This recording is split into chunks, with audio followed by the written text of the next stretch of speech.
Di sebuah ladang jagung di Sopeng, Sulawesi Selatan, tanah terbelah. Bukan oleh bajak, bukan oleh gempa, tetapi oleh tangan manusia yang menemukan sesuatu. Sebuah benda kecil, tak bersuara, tak bergerak, namun diam-diam menyimpan kisah yang terkubur begitu lama. Benda itu adalah alat batu. Mungkin pernah dipegang oleh manusia di masa lampau yang wajahnya tak pernah kita lihat. Bahasanya tak pernah kita dengar. Tetapi bekas sentuhannya masih tertinggal di permukaan batu ini.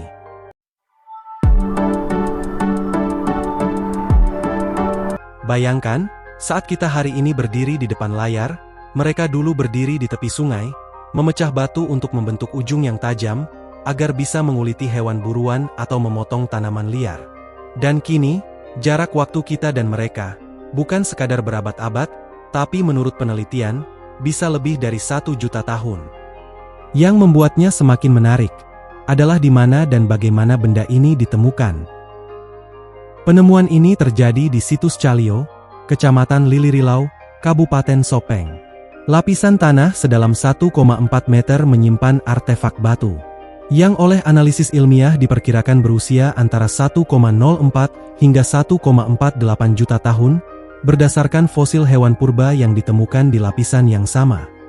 Para peneliti dari Badan Riset dan Inovasi Nasional, bersama tim Griffith University Australia, mengumumkan penemuan ini pada Agustus 2025. Di dunia arkeologi, penemuan seperti ini tidak hanya menambah satu catatan penelitian, tetapi bisa mengubah peta besar tentang perjalanan manusia di wilayah ini.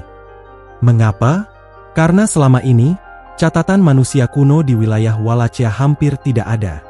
Yang kita tahu hanyalah keberadaan Homo floresiensis di Flores dan Homo erectus di Jawa. Tapi di Sulawesi, seolah-olah pulau ini hanyalah ruang kosong dalam peta arkeologi.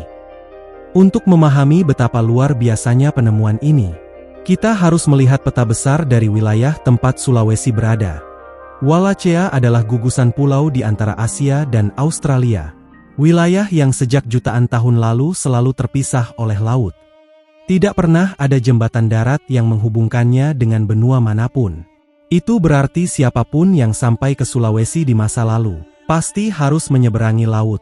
Dan laut di masa itu bukanlah laut yang ramah. Tidak ada kapal besar, tidak ada peta, tidak ada mercusuar. Maka, penemuan alat batu berusia lebih dari 1 juta tahun di Sopeng ini memberi gambaran baru. Manusia di masa lampau ternyata memiliki kemampuan beradaptasi, rasa ingin tahu, dan keberanian yang jauh lebih besar dari yang kita bayangkan. Sebagian ilmuwan menyebut mereka Homo erectus, sebagian menyebut kerabat dekatnya, atau mungkin makhluk lain yang pernah menghuni bumi sebelum manusia pertama yang kita imani. Kita belum tahu pasti. Yang jelas, mereka telah berlayar melintasi laut ribuan tahun silam, jauh sebelum nenek moyang kita meninggalkan catatan sejarah. Dan disinilah letak keindahannya. Sebuah batu tua bisa bercerita, bahkan memberi isyarat kepada kita.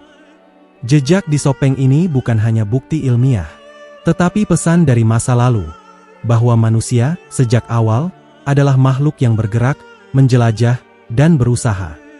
Dalam batu berumur jutaan tahun itu, tersimpan kisah keberanian yang sama dengan yang kita bawa hari ini, hanya wujudnya yang berbeda. Dulu, mereka menyeberangi laut dengan rakit sederhana. Hari ini, kita menembus ruang angkasa dengan roket. Tapi pertanyaan yang lebih penting, apakah hanya untuk menaklukkan dunia di luar sana? Atau juga untuk menemukan makna terdalam tentang diri kita? Sulawesi bukan sekadar pulau di peta Indonesia. Ia adalah arsip perjalanan manusia yang masih penuh rahasia. Dan mungkin, di setiap butir tanahnya, masih ada cerita yang belum kita dengar, menunggu seseorang menemukannya. Sampai jumpa di Palawa Facts selanjutnya.